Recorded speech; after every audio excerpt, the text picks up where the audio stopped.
Welcome to the Fuzzy Mike, the interview series, the podcast, whatever Kevin wants to call it. It's Fuzzy Mike.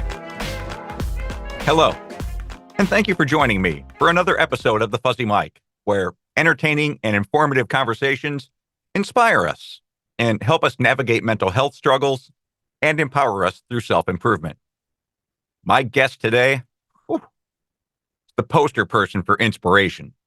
He's had 2 heart transplants, a kidney transplant, overcome 2 bouts of cancer, one being stage 4 non-Hodgkin's lymphoma, over a dozen battles with pneumonia, and now he has circulatory problems that cause leg issues and has already resulted in 1 toe amputation.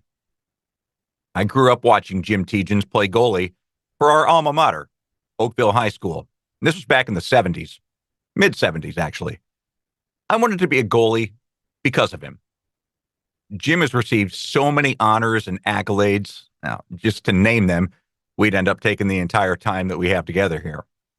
He's an inductee in the St. Louis Soccer Hall of Fame, and he was in the latest class of inductees to our Melville-Oakville High School Alumni Association Hall of Fame. And that's how we connected. Jim has written a book about his soccer life and his medical triumphs. The book is titled Saves, and it's available at inspiremestories.com.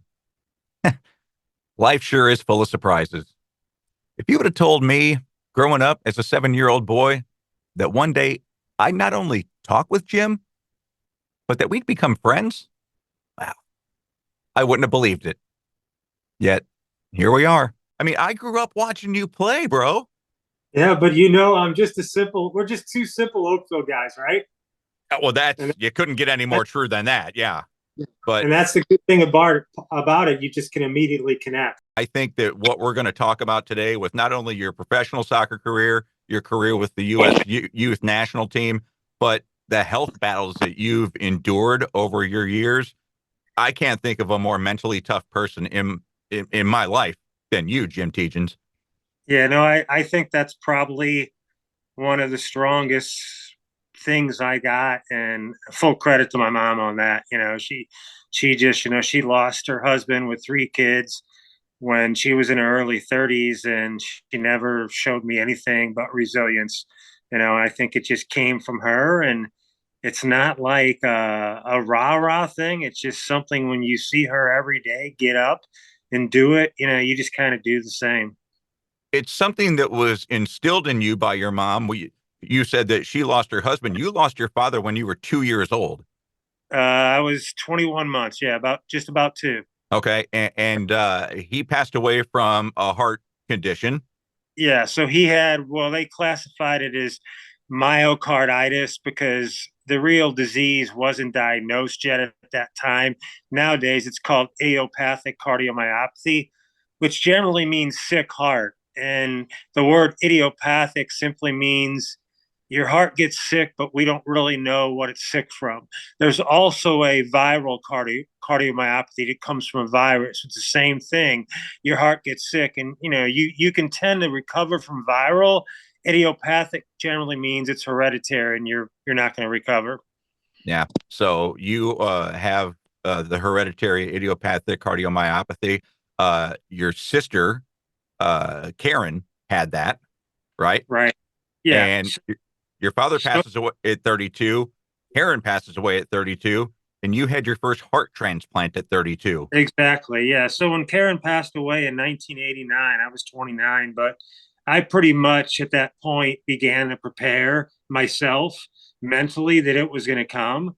And so when it came, it honestly, it wasn't a good feeling, but it wasn't a surprise. I was prepared for the fight, and I had an older sister, Laura, who since passed away in March of last year, but she didn't really start to show the symptoms until she was 40 years old. A lot of that was due to improved medications to kind of hide symptoms. How do you prepare yourself for what you know is coming, and you know what that fight's going to look like? You just don't let it intimidate you. You try to educate yourself on it in terms of, can you survive? Where is it at? Where transplants, where are they at now in in sort of the cycle of transplantation in 1992. Where was that? Where was that at? But like, I had 3 years when Karen passed, and I started to feel myself slowing down. So it was just something that, okay, it's the next battle. It's going to be a battle, but in the grand scheme of things, it's probably only going to be an 8 to 10 month battle. So if you can fight yourself through that at 32 years old, you still got a lot of time left. And I was married May 9th of 1992. That was 2 months before I was transplanted, which was July 2nd of 1992. So at that time, my dream was to be a husband and a father. And that's what I focused on. And, the doctors and the nurses led me to believe that they weren't going to let anything happen to me.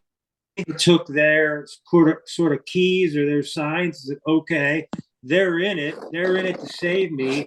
I'm going to be in it to do what I can to survive. So, you start assembling a team of great friends, a medical team. You talk to your nurses daily to educate yourself on, what will the recovery be like? What do you think about how long I could possibly live? And you just kind of engross yourself in it to the point where you've even talked to people that have had heart transplants. They're doing very well, to the fact where it's just, it doesn't intimidate you. It's just another bump in the road. And the one thing that I always did is I refused to see myself as a patient. I always looked at myself as a person. And, because I was brought up sort of without a father and I leaned on my mother a lot. And, I was just brought up to, I was selling newspapers, when I was in sixth grade. I was a janitor at St. Margaret Mary when I was in seventh, eighth, ninth, 10th, 11th, 12th grade. I always was willing to work and sort of overachieve. And I took that into sports as well because, I'm not a 6'1", 6'2" athlete. I was a 5'11" athlete, so I had to, whether it was school, whether it was sports, whatever it was, I had to overachieve to kind of, and that was just kind of ingrained in me from my mother. So it just, I don't want to say it was easy, but it's just what I did. And over the years, with more medical conditions coming on time and time again, I kind of became very good at it. I became being a good patient, which I don't like to use that word, but in the sense of being very patient. I just was very patient. I didn't try to rush the process. Okay, the process for this is going to be that long. Take your time, Jim. There's no rush to get out of the hospital when you're in it. Don't worry day to day. Just live it and fight it one day at a time. Get through that day. If you get through that day, you're one day closer to where you want to be. And that was just the frame of mind that always worked for me. And, I wanted to live. I wanted to be a husband. I wanted to be a father. And those two things right there really drove me. And I also felt the responsibility to provide for my wife and my family. So as each hurdle came along, I did my best to really work, continue to work, provide for them. And I really never wanted to bring the kids to doctor's appointments and this and that because I didn't want them to view me as a patient. And today they don't. As you get older, sometimes that gets a little bit lonely, but it's just, it's just like, oh, it's dad, no worries, he'll be fine. I sent out a post last week that I was joking. When I went in for my second heart, I'd purchased a 2016 Corvette, right? Yes. And I'd said, and it's true. My son was like, okay, Dad, you go do what you need to get done at the hospital. I'll keep an eye on the Corvette. And I'd say, which is true, that I really thought I had the keys to the Corvette with me in my little gym bag when I left for the hospital. Well, I was wrong. I didn't. I come home to find out it's got a surge in the odometer. So yeah, my son took care of the car vet. I don't say this mean, but he rarely, if any time, came to the hospital to see me because he couldn't see me. He I was going couldn't to see say, me beat down. He always saw me as this strong guy, and that was okay. I understood that. Yeah, I understood that. But I'm not Superman. I just know how to focus on the task at hand and not look out, 6, 12, 3 months in advance. It's kind of like, work, I'm sure you see it every day. What do you do every day is you're creating solutions to problems, right? yeah. And when you first see the problem, it could be kind of overwhelming, right? But if you sit back, take a deep breath, get a team together, talk to a few people, there's a solution to every problem. And no one ever came to me and said, Jim, this is fatal. You're not going to make it. So never heard those words. So in my eyes, I always had a chance, and I always would slight the chance in my favors just because I knew I was a good survivor. And I think that's a good word because I think that's what my mom was.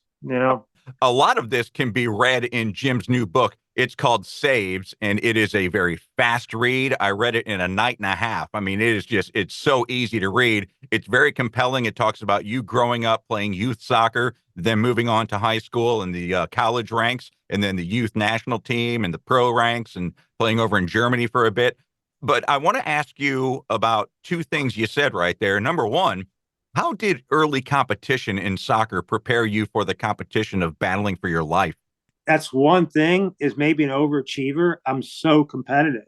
I don't like to lose in anything, especially when I was younger. So I was on a winning team with the same coach in grades 1 through 8. So when you talk about the things that prepared you, and I didn't have a father at that time, I was brought up in a Catholic school, very strong foundation. I worked for the priest in the Catholic school as a janitor for many years.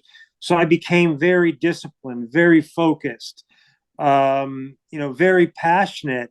Even if I was the janitor in the summer, I wanted to have the cleanest floors in that school.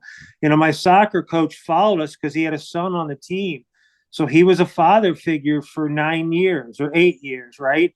So that whole time, I felt that, the foundation was being built, a strong foundation by the church where I worked, the coach where I had, that, I was making up, or this was kind of making up for the fact that I didn't have a father figure. So, I never looked at it as a crutch. And then, I was a quiet kid. How can you be a quiet kid and be a goaltender? Well, on the field, I was able to express myself. That's one place which on the field I was always very vocal. And by the time I've gotten to high school, right, I had played the game 8 years. So I'd seen it from a goalkeeper's perspective for 8 years, where you're looking out onto the field and you're kind of seeing that, you're almost like a key cog in the computer where you're seeing all the pieces out in front of you so you can direct them. So I know it sounds a little bit, hey, what are you talking about? You're a young kid. When I came to high school, I'd already been seeing the game in front of me for 8 years and had a very high soccer IQ on the field. And then when I started playing goalie in high school, which wasn't to my sophomore year, it just was an easy transition because now I had very good players in front of me, and kind of being able to direct them and speak on their level, it just made it a lot easier. So I just felt very comfortable in that, whether it was baseball, soccer, whatever it was. Well, Jim was the best soccer goaltender in high school in the history of St. Louis. He will be humble and deflect that praise, I'm sure. Yeah. But you talked about having a great team in front of you. And this goes into the great team that assembled at Barnes Hospital to save your life, not once, twice, 3 times, 4 times. And Mm-hmm. You mentioned that team earlier. You said surround yourself with a good team. That was one of the mentality aspects that I read about in Saves, where you said, they gave me the protocol, they gave me the plan, I just had to stick to it. That's basically how you approached the Well, life-saving procedures on you. first of all, you've got the preparation. So there's a team that's with you during the preparation, right? And Yes. then you've got the event, and there's probably a team that's with you then that might be some of the same, more different, some different, whatever. And then there's recovery for the event, getting back into normal life. So, I mean, again, I've always had great friends that love me unconditional in Oakville. It's a small place, right? When I got on the heart transplant list, I got on it in February. It was my birthday, February 25th of 1992. And I didn't get transplanted until July 2nd of 1992. And I actually became sick in October of 1991. So starting from October of 1991 until I got transplanted in July of 1992, I'm constantly in touch with this team of medical people at Barnes Hospital.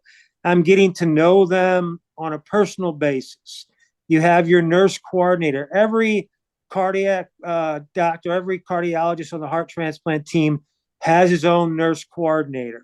All right. So she's the one that really is kind of taking you by that. She or he is taking you by the hand, taking you through the process. So they're your go-to person. So because I was scared and I wanted to learn, I mean, there were times when I remember traveling with Rawlings and being on the road for hours at a time with them, just trying to take in knowledge. What about this? And how's this going to work? And what about this medication? And what about that? And how long will it take for the wound to heal? What about my muscles, etc. So just trying to, engross myself with so much knowledge that I didn't fear it. It was now just go through the process, Jim.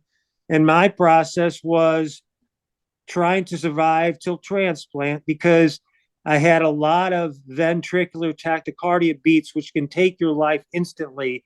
Those are the type of heartbeats that took the life of Hank Gathers, Oh, Loyola Marymount basketball player. right, and also Reggie Lewis. It causes sudden cardiac death. So I had a lot of those type of beats, which make you very susceptible to sudden death. Now, there's medication that can help with that, but the medication isn't always going to be perfect. But I know that the time where the doctor finally said to me, Jim, you're in the hospital and you're not going home till you get a heart, that was music to my ears. Because if I'm going to have a sudden cardiac death episode, I want to be in the hospital and not at home. Sure. So, I had certain things I had to do and they had to do to get to the transplant.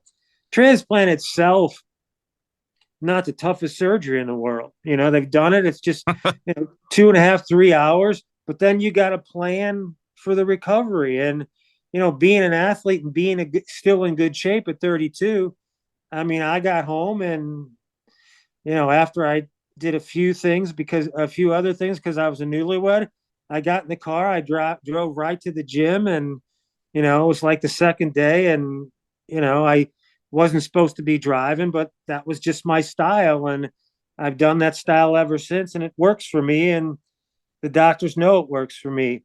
One thing in there that you were talking about with tachycardia, and did I read correctly in Saves that your heartbeat was at 2,400 beats per minute at one time? No, what would happen, it would have 24 consecutive tachycardia beats. Okay. So instead of a normal rhythm, your heart would go into a tachycardia beat for 2,400 consecutive beats before it went back into a normal rhythm. So I think in my book, it'll tell you about when they sent the police out looking for me. I was going to ask about that. Yeah. So, I went to the doctor on a Wednesday. He had sent earlier in the week, and I had a Holter monitor. In those days, a Holter monitor was like the old Sony cassette you strap to your belt and put a cassette in it. And I think I took that back to the doctor's office on a Thursday evening or Thursday late in the day. And they analyzed it, I think, the next morning. And that's where they saw all these episodes of beats that could kill you. Where prior to that time, I wasn't having lots of strings of those. And that's when they got a hold of the police and they found me that night at a rehearsal dinner at the couple's house at St. Louis University. I mean, I still remember it clear as day because it was about 10 o'clock, 10:15. The thing was just starting to break. I was the first guy into the lobby area to get my overcoat, and I was there by myself. And a policeman walks in the door. He was a security guard from the university. Walks in the door. He has a little piece of white paper, and I'm the only guy there. So he says to me, "I'm looking for a guy by the name of Jim Tietjens." And I looked at him, and I knew before he said a word, I knew he was looking for me. I knew he was looking for me. And when he said, "I'm looking for Jim Tietjens," I just responded very calmly, "That's me." And he gave me the note and said, "Call your doctor right now." That is how sick Jim was, that he's at a rehearsal dinner for a wedding and his doctor puts the police out to find him and bring him to the hospital immediately. So at that point, I hadn't been on the transplant list. So this was a first visit to a cardiologist by the name of Dr. Craig Reese at Barnes Hospital.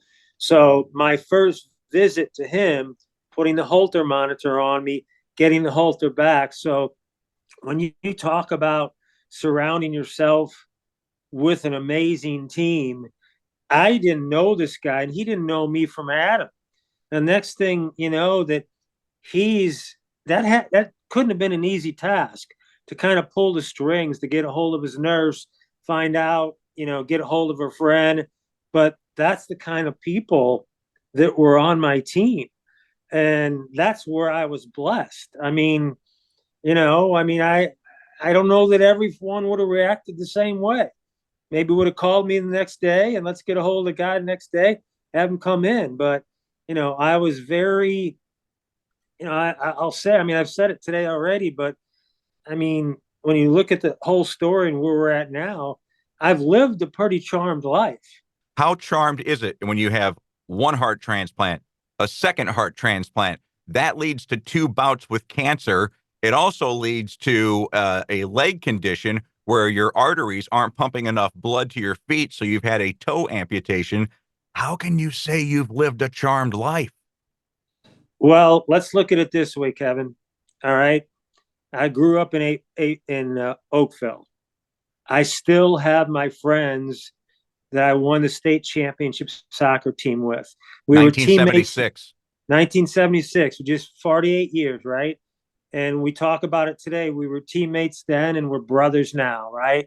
Mm-hmm. I went to play soccer at SLU, played 2 years there, had fun, had a good time, played professional soccer, played on the youth national team.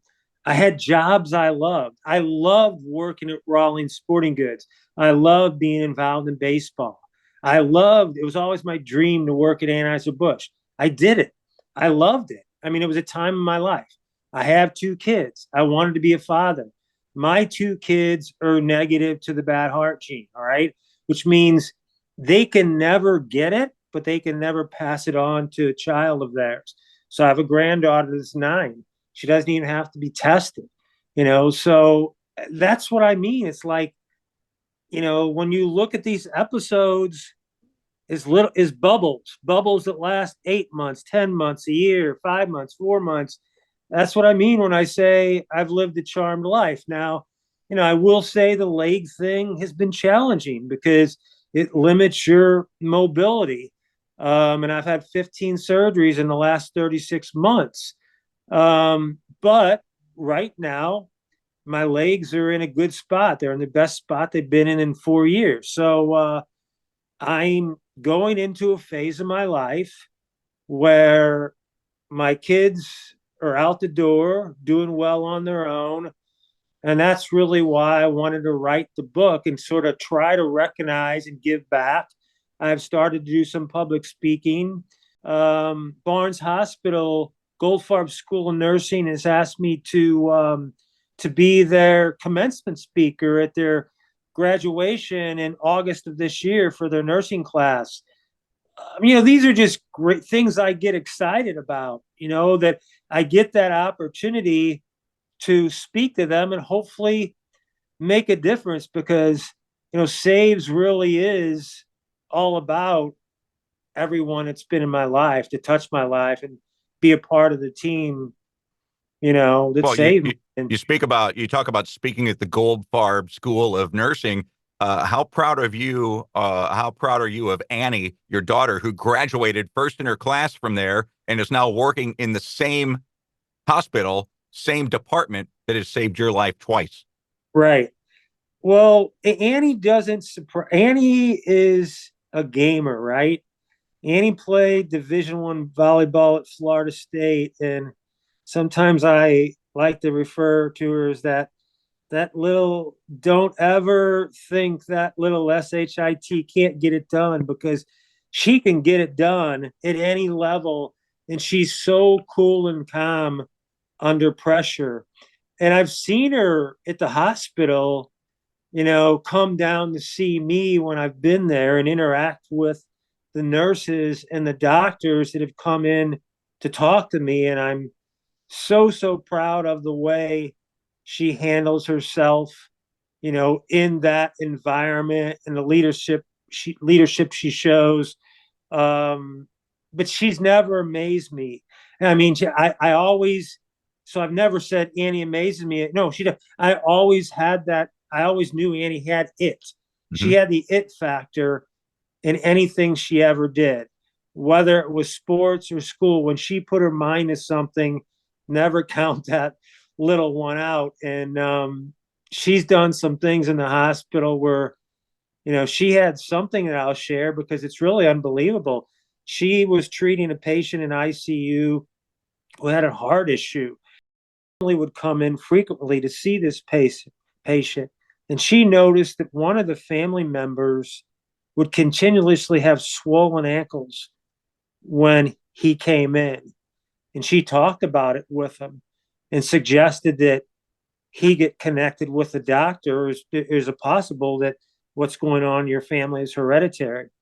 And she connected him with the doctor and then found out he did have the condition. And I mean, that's something that's pretty crazy. I mean, pretty impressive for a fairly rookie nurse to see this and have the, sort of moxie to say, listen, I think you need, but she's seen it all, right? She's Exactly. I not was going to say that's intimidated. from Yeah. experience. So yeah, I mean, I'm proud as can be with her, but like I said before, nothing surprises me with her because she's just always someone was a gamer and she had the it factor. One of the things that you'll learn by reading the book Saves is that your first of two heart transplants, your first donor was tragically killed in a motorcycle accident, and you get the news that you're going to be a recipient of their heart. You're praying in the elevator. Why are you praying in the elevator? Well, there was a family grieving. So what happened was there was a lot of people at the hospital that night, and as they started to wheel me to the elevator, I had just stopped and said, let's, there was 7 or 8 people. I said, let's get into a circle. And, we're very happy right now. My heart was very sick, but there is a family that's really hurting right now. So, let's just get together and say a prayer and remember that family tonight. That is, one of the harder things to accept with transplant is that in order for you to get that heart, somebody has to die. So you said earlier that you have a responsibility to your family and to your ex-wife, Julie, to beat this and continue to live. Do you have a responsibility to that family whose heart you carry? Oh, absolutely. Yeah, absolutely. I mean, and when I never met my first heart donor's family. I tried to communicate with them, but I'd never heard back from them. I did find out their child was an only child, which had to be devastating. And at that time, I know it was a pretty young heart. So they lost an only child who was young. Now, I did hear back from the mother of my heart donor for my heart and kidney donor for my second heart. And her son was 23 years old. He was a combat medic in the National Guard. And unfortunately, he took his own life. Um, and he was an only son. She raised him. Her name was Cheryl. Her name is Cheryl. She's in Cape Girardeau, Missouri. She raised him without a father. So she was so close to him, and very, very, very hard for her. I had tried to reach out to her in November of 2018 because the holidays were approaching. So I thought, well, this is a good time to maybe reach out a little bit before the holidays, and just kind of introduce myself. And I did, and kind of introduced myself, introduced a little bit of the history of the family and why, this is so meaningful to myself and for our whole family. And, did not hear from her for a few months, but in March, a letter arrived in my mailbox. And, you kind of know when you get a letter you're not used to seeing. I kind of knew immediately this had to be the letter from the mom. And at that time, I was doing very well. I mean, I was recovering well.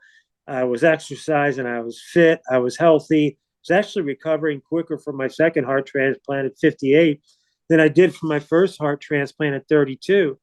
And I couldn't quite figure that out. Well, as I opened the letter, I was in my bedroom and I was like, I sat back on the bed. As I opened the letter, a picture fell out of the letter and it fell right at my feet. It was facing me. And it was a picture of a very handsome young man holding his 3-year-old son. And this guy was the picture of health. He was like 5'9", but he was just like, ripped. He was a combat medic in the National Guard. He was just a healthy, strong looking guy who took care of himself. And when I saw that picture, I realized that, oh, now, I thought it was me like making this huge difference, right? I'm something special. And then I just kind of smiled to myself and shook my head and said, and I thought it was me. It was him. It was him. And every year when I have my annual heart review, the numbers that come back on my heart for his heart, just off the charts. So there's something called ejection fraction that is a decent measure of your heart. But with my first heart, my ejection fraction always hovered around 55, which is a mid-normal. 55, which is, yeah, you can operate fine with 55. No one's ever in the 80s or anything like that. With Colton's heart, it's always been right around 70, which is a very high normal. So it's just been an amazing heart. And, I feel that not only do I have to owe the doctor's thing, I mean, I have to treat this like gold. And, I have to make sure his mom knows that I accept this responsibility and I will never do anything in my life to damage this organ, the heart and the kidney. And I mean, I owe that to his mother. I owe that to Colton. And I also owe that to all the people that have been in my life to save me. So, and I think that's another thing is I've always taken good care of myself. So it's been somewhat easier for me to recover and get on the path to recovering. I've always been I'm a worker bee, right? There's always room for worker bees in this world, even in the business world. And so I'm always ready to go, ready to get to work, and you prepare to succeed. So Not preparing to succeed is like preparing to fail. exactly. Yeah, definitely so. In the book Saves, there's a very tender picture. There is a picture of Colton and his 3-year-old son, but there's also a very tender picture of the first time you met his mother, Cheryl. By the way, Colton was an only child too. So obviously Cheryl is grieving immensely when he takes his life. But tell us about this very tender moment you had.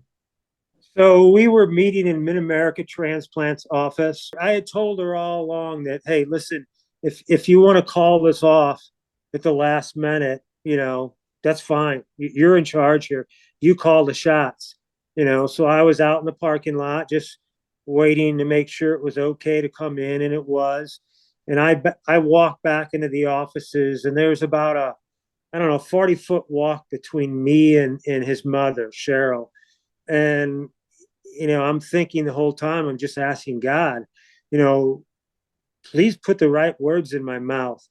And maybe no words are right, but it's certainly not a joyous occasion, right? So you're taking that time to walk over to her, and we embraced, and I whispered a few things into her ear, and I really credit with God to God, because I don't remember word for word, but I know that what came out was very good. And it was a tearful moment. His friends were there. She immediately got to hear his heartbeat inside of me. So it was a very tearful moment. But we've started a friendship, and I generally see her at least once a year. I'll go to Cape Girardeau and make sure that I'm there, because she has a memorial ceremony at the cemetery. Um, I keep in touch with her. I sent her a box of books that I signed. I'm never going to be able to take away the pain and the feeling, because it was her only son. But I just at least want her to know how much I respect and honor him for his gift. And, I don't want to overdo it, but I want her to know every day that, his organs went to the right person, and probably the best possible person that could ever receive them, because I am going to take so good care of those organs. Well, that's interesting that you say that, because in the book Saves that Jim Tietjens has written, his friends actually said that to Cheryl after they met you. Yeah, that was so we have one of the friends is still in St. Louis, who I see periodically. He's a real estate agent, and he actually owns a boutique store in Kirkwood, which will be doing a book signing. And I stop by there and say hello often. The other friend, I believe, is still in the military, and he's stationed overseas, but comes back. And I was just been communicating with him. I made sure I sent him a book, and to some extent, I want to feel like part of the family without being the family, Mm-hmm. because I don't think you can ever be that close to them. But I want them to know I'm always here for them if they need me. Why did the heart transplants lead to other transplants, the kidney transplant? Well, over the years, I mean, the medication that was designed for heart transplants in 1992 was really medication that was over time would hurt several other organs in your body, one being your kidneys. Because at that point in 1992, they were saying, okay, we think you're going to last about 15 years. That's a pretty good run. If you get 15 years, that's great. Well, over time, right? Some people are doing better. They're outlasting 15 years. There's still a lot of data being gathered during the time of 1992 where they don't have all the record. They don't have all the data that they can kind of predict things, and they're going to err on the side of being cautious. They probably didn't have, at some, but probably not as people as athletic as me going into it pretty good shape, right? Where maybe some of the people going into it came into it with problems already, so it was harder for them to recover and get away from those habits that maybe caused them illness in the beginning. So as time goes on, especially hereditary illnesses where they affect you at younger ages, people have a lot more reasons to live far. They're younger, they can recover quicker. The medicine evolves, gets better, but the initial medicine really started affecting my kidneys early on. And after 26 years of my first heart, um, they damaged the kidneys to the point where I had to go on kidney dialysis for 3 years. Now, during that 3 year time, I had to get several stents put in my heart. So my heart function was beginning to decline, which it does faster than a normal heart will, a transplanted heart will, just because it's transplant. There's reasons, and I don't know what they are, that will cause you to have coronary artery disease quicker than a normal heart. So it was beginning to go downhill, nothing like my old heart. So the rule of thumb is you needed a kidney transplant. If you're going to need another heart transplant within the next 5 years, you might as well get them at the same time from the same donor, because your chances for survival are going to be better, much better for long-term survival. So they decided to do it together. And, at this time, it was my kidneys that were struggling the worst, not my heart.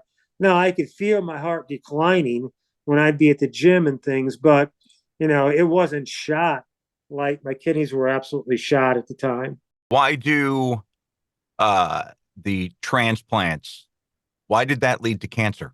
You're on immune suppressed drugs. So you're basically the medicine you're taking is shutting your immune system down. It's trying to fool your body into thinking that the heart is not a foreign invader. When your immune system is up and running strong, it would generally fight off the heart, reject it. You would get infections.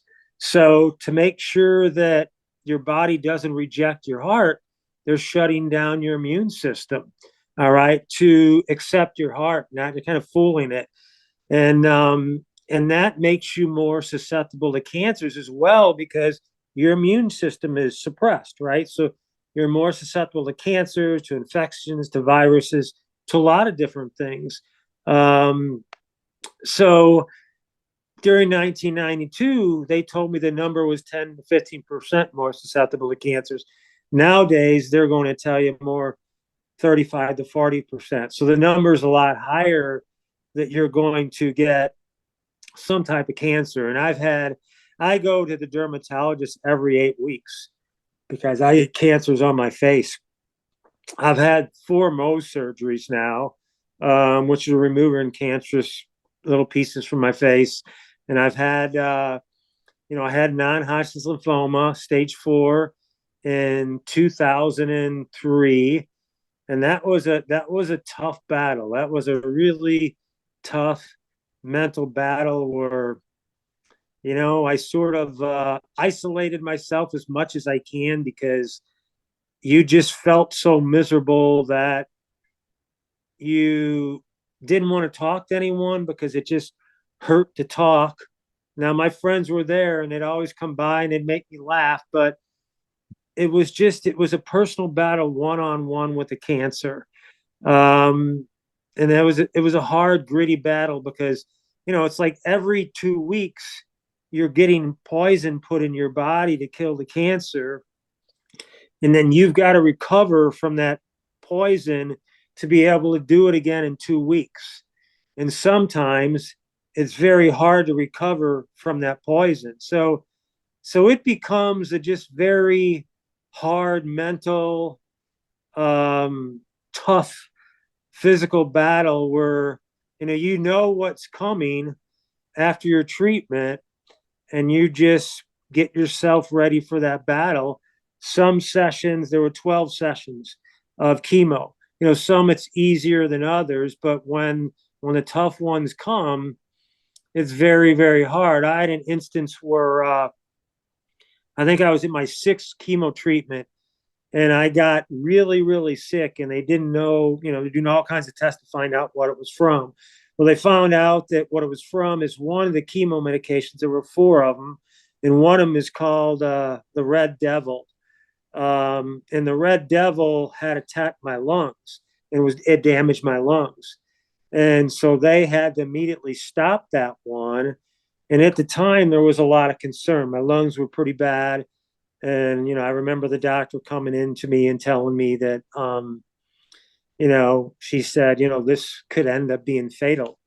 And in addition to removing that chemo, that one, and now there's three left, and continuing on doing those, I had to fight for sort of survival of my lungs. And every time I would get a lung test, they would tell me that my lungs were not improved. And that was very frustrating because I actually felt myself getting a little bit stronger. I was going to say there's one person in the book who says, no, my lungs are fine. I know my body better than anybody else does. I wasn't having as bad episodes removing this one chemo, but I was in the hospital a lot for my lungs. And I remember being in there and they were going to let me go home, and they tested my lungs and said there really wasn't improvement. And, I remember going home and going right to the gym, and, every day I would go there and get a little bit stronger, and, went in again one time before Christmas, and they said, yeah, not really seeing much improvement. And I was like, you guys don't know what you're talking about, because I can tell you right now, my lungs are getting stronger. And then I remember going back like 2 weeks before Christmas and went into the room, had the test, and they were all there kind of dumbfounded, scratching their chins, and said, we can't believe what we're seeing, and they said, we expected you back here the next day after we released you. Wow. We expected you back. And I just said to them, I said, listen, I told you knuckleheads that I was getting, and I said it in a kind way. I said, I was getting better. I said, you've got to listen to the patient sometimes, I don't know. You just keep pushing yourself, I mean, during that time, I guess when it's a matter of life and death, you have to keep pushing yourself. But at what point do you, because you're a very faithful person. I was raised Catholic as well. I went to a rival church, St. Francis of Assisi, and you were at St. Margaret Mary. But at what point do you throw your hands up and say, God, how much more are you going to give me? I told Annie, and first of all, in 2003, Jimmy was 8 and Annie was 6.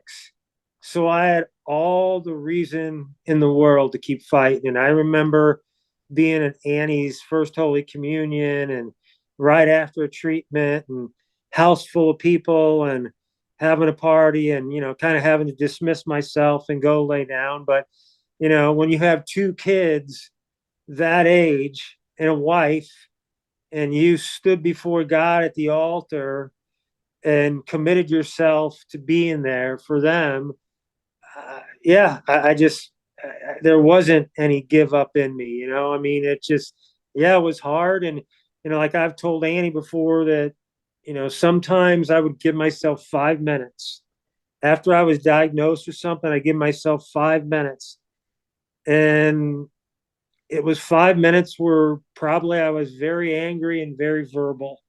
And after that 5 minutes, it's done. It's gone. There's nothing else. It's time of fire. I remember being at work one day, and I was leaving work, and I got in my car, and it's 50 yards to the end of the parking lot. By the time I got to the end of the parking lot to pull out on the street, the anger was gone. It was just like, okay, let's go. Bring it on. Bring it on. And that's it. It's just kind of like, okay, God, if that's what you want me to do, I'm going to do it. Bring it on. Just be with me when I need you, because I can't do this alone. That's all I asked. You were talking about how sick you felt when you had stage 4 non-Hodgkin's lymphoma, but I remember in the book Saves, it's written by my goaltending hero and Alumni Association Hall of Fame inductee, and St. Louis Soccer Hall of Fame inductee, Jim Tietjens. You were talking about one of your 12 battles with pneumonia, and I was ripping out my heart just knowing how sick you were. Sheer rawness of what you're talking about in the book. How did you overcome 12 bouts of pneumonia? It seemed like that my pneumonias would come at the same time every year. My worst one came at one of our 1976 alumni soccer gathering, which is in January every year. I was at the banquet or at the party and was fine. I was at the gym in the morning, went to the banquet, 1 o'clock. By 3 o'clock, it was horrible. I drove myself to the hospital. I think that was my worst one. That was a pretty bad pneumonia.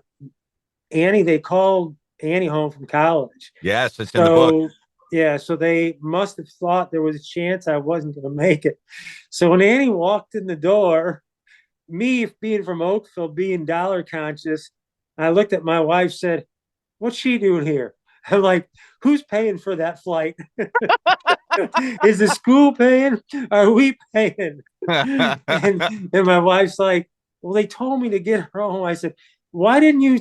I said, "Why didn't you talk with me?" I said, "Trust me, I'm not going anywhere." We have talked extensively about all of the health issues that you've had throughout your life, and we haven't even talked about your time at Rawlings and the things that you implemented in Major League Baseball through your affiliation with Ken Griffey Jr., through your affiliation with Mark McGwire. You were actually a part of the Rawlings staff when McGwire hit 70 home runs. Right, that's right. It was some good days at Rawlings, and I think I told you I reconnected with those guys.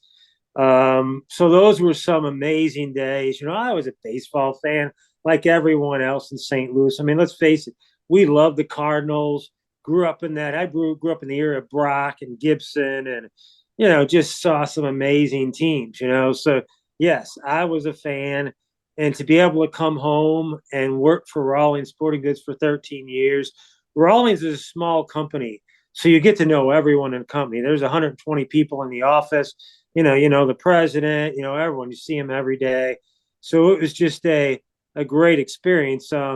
I connected back with those guys about a month ago, and they were their new office up in Westport. Great new office up there, and they created something called the Rawlings Experience, and takes 2 floors of the Westport building, and it is an interactive and educational sort of instructional type of interactive experience for kids to come up there.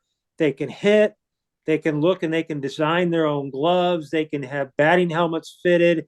They can have bats fitted for them. There's just so much they can do. And in addition, they have their pro players there. So they have something called the pro room where the pro players actually come in and they design their own gloves in this room. So it's kind of like you're in a room where you're picking out your paint and your carpet or your flooring. They're picking out the color of their glove, the color of their lacing, what's the color of the web on the glove. There's 30 different Rawlings labels, different colors. What do they want that to be? And they could be doing this on an iPad and projecting it on a big TV and instantly changing the color of the lacing. No, I want that, or I don't know want that. I want to have this. And see, oh, that's perfect. That's exactly what I want. So the players' gloves are all individually made. That didn't happen without you, Jim Tietjens, and the experience you had at spring training with then rookie Ken Griffey Jr. So I like to think so, but there may be some that argue that, but I honestly think it's the truth.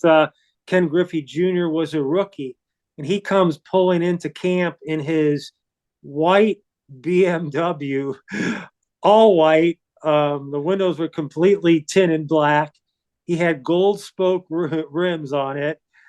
I think he might have been in his teens, maybe close to 20 or 20. And he had all this gold stuff hanging off when he got out of the car. But I mean, he was a pure kid. He liked to have fun. So one day he came to me early in spring training. He had a black trapeze glove, and he asked me to relace the glove for him and to put this. We were in what we call a Rawlings Sports Caravan. So I was sitting in a truck that he can actually come up on and walk into and see. So he was able to see other laces that I had hanging around. And I had laces that were brown for brown gloves, but they actually look closer to gold this year. And they really popped. So he came up in the truck and said, "Hey, can you relace my glove and can you put that gold lacing in there?" It really wasn't gold, but it looked kind of stylish. So I relaced his entire glove with this brown slash what he called gold lacing. In a trapeze glove, there's a lot of lacing in those gloves. So when you took it after it was done, it looked pretty cool. I bet it did. It really looked pretty cool, and it certainly stiffens it up a lot, like it's a new glove. And then as I traveled around from spring training, uh, team to team, and see each team, I had guys come up to me and say, "Hey, you know what you did to Griffey's glove? Can you do that to my glove as well?" So I had to have a bunch of new lacing shipped in because I was running out of lacing, because we were totally was lacing gloves that didn't even need to be laced. So, but it was a lot of fun. One year, McGuire's glove ripped, and he asked if I could sew it up. He was using a black first baseman's mitt, and I said, "I can fix this, Mark, but I can only fix it with a brown piece of leather." And I fixed it in two significant areas where the brown leather would be very visible in his web. So he liked it, and he started having the gloves made like that from the factory. So I can't say that I was the guy that brought all the color into it, but before the Griffey thing, I started to do it just as sometimes just to get to know a few of the players, Mhm. break the ice with them. It'd be a good way of doing that. How many baseballs per year does Rawlings go through just in Major League Baseball? I know that every game there's 10 dozen balls prepared per game. You can see how quick balls get thrown out of the game, but every year 10 baseballs are rubbed up with the mud before the game.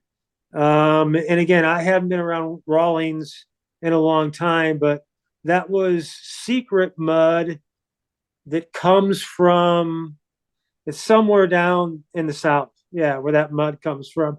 And they still rub those baseballs up every game before the game with 10 dozen balls. Can you explain to me, and I played baseball for 22 years, and I've never understood this. A ball gets hit, ground ball, throws over to first base. They throw it back to the pitcher, and he uses it again. A ball bounces in the dirt at home plate. They throw that ball out. I mean, I would think that there would be more damage to the ball that's been hit and fielded. Yeah, that's a great point. That's a different way of looking at it. If the ball's been pounded around a while. Yeah, you're right. I saw something on a sports show, ESPN, I don't know, it was about a month ago, where there was actually a ball hit in a major league game where the cover came off. Wow. And that was, yeah, I didn't think you'd ever see that in a game. Actually, when I was with Rawlings, I learned how to sew baseballs. So one of the things we did on the truck when we went around the country during the season and stopped at sporting goods stores, we stopped at a lot of mom and pop sporting goods stores in small towns, and we put on these shows, how to make a glove, how to make a bat, how to make a ball. We're actually would show them how you sew the baseball. Yep. I had I had two panels of a baseball brought to me by a Hollywood director, producer. I forget his name, but back in the day, he was a big name. And he had two panels of a baseball flat that he brought to me and had Muhammad Ali's name autographed on them. So I was able to sew them, on around the ball again for him and give them back to him. Very cool. Years ago, something was going on with the DEA, and they believed they were looking for or capturing someone bringing baseballs into the country with some illegal substances in the baseballs. So they got a hold of Rawlings, and they were able to intercept this shipment and fly this shipment in a Learjet down to Rawlings baseball factory, which at the time was in Ava, Missouri, small town, where it really wasn't a factory where we were making baseballs, but there were people down there that were able to take the cover off the baseball and re-sew it on and investigate the baseballs themselves to see if anything was inside them. So, to not set off any red flags, this had to be done very quickly. So they sent a Learjet down to the airport down there and had the people at Rawlings undo the balls and then do them back up. So, yeah. Nothing is sacred with criminals. Yeah. We would always joke with the guy down there that had to do it. We said, "Yeah, heard there's some people in town asking about you." You know? You had a very interesting opportunity, and this speaks to your tremendous humility, Jim Tietjens. The night that Mark McGwire was going for home run number 62, his agent had special tickets for you. You turned them down. What were those tickets? Well, he had told me that I was going to be sitting next to the Maris family. And I said, Jim, his name was Jim Miller. I said, Jim, I can't do that. I said, listen, I'm a mid-level guy here at Rawlings. The Maris family is going to be all over the TV. I can't be on the TV, as this mid-level guy next to the Maris family when at this same game is going to be, the top executives at Rawlings Sporting Goods. So I said, great, I appreciate that, but let me see if we can figure something else out. But I did end up at the game, and I just said no. I had a ton of respect for the president of Rawlings, and I see Rawlings as a big part of baseball history. The Rawlings president, Howard, you hope to live your life in such a noble and compassionate way that you get a compliment like this on your way out the door. I felt like that when I left, my dream was always to work at AB. And I had that opportunity, Anheuser-Busch, when I was 40 years old. And I felt that when I left Rawlings, there was 2 or 3 people that I had to go to and tell them personally that I was leaving and to thank them for their confidence in me over the years. Howard was one of them. And Howard just said to me, and again, you're a shy kid, probably lacked a little confidence, but he said to me, Jim, he said, never has a better man walked through that front door. And I mean, that just, I've never had a compliment like that. It just meant the world to me. Of course. It's almost like you saying, I used to come and see you play. I wanted to come and see you play, where you kind of stopped me in my tracks there because I never heard that before. But yeah, coming from Howard was just amazing. And then getting to see the Rawlings people. It's been about 3 weeks now. I went up to him, I saw him, visited with him. 3 days later, the phone rings. They asked me to be their guest speaker at their sales meeting coming up the next week. And they say, Jim, we're going to give away your book as a gift to all our salesmen. So just went up there, spoke, amazing event, had an amazing time, and now keep in touch with those guys regularly. Saves is the name of the book. You can get it at inspiremestories.com. Why the name Inspire Me Stories? Jeff came up, I can't take credit for that name. And honestly, I have to admit, I can't take credit for the name Saves.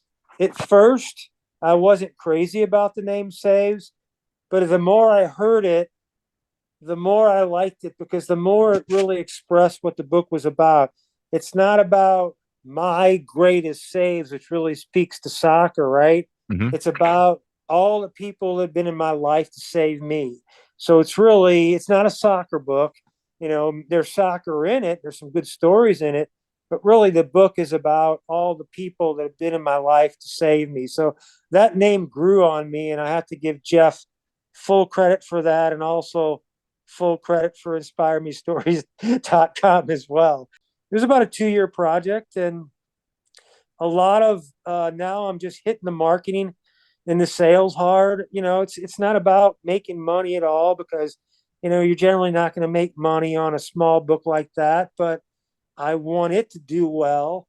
And what I'm finding is a couple things. I'm finding that I'm meeting a lot of people that knew of me. And it seems like when I sell the books on our own website, www.inspiremestories.com, I see every book order that comes in, I autograph it. And every book sold in St. Louis, I'll deliver it myself. Yeah. So, I'm delivering books 30 and 40 minutes away.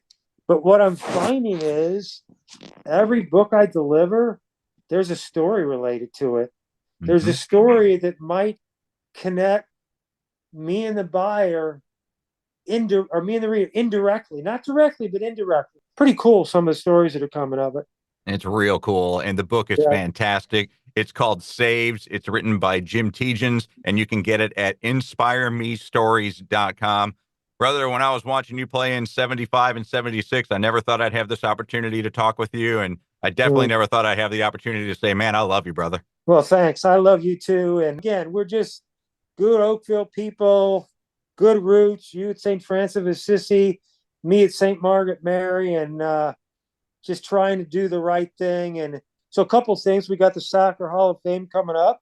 One of the reasons I'm looking forward to Hall of Fame is because you see guys like, you mentioned Pat McBride. And then, in my opinion, guys like that, they're soccer royalty. Him, Al Trost, guys that are in the National Soccer Hall of Fame, Pete Sarber, things like that, So it's just good to shake a hand and just, still have them with us and show the respect for them. So I'm looking forward to that night as well.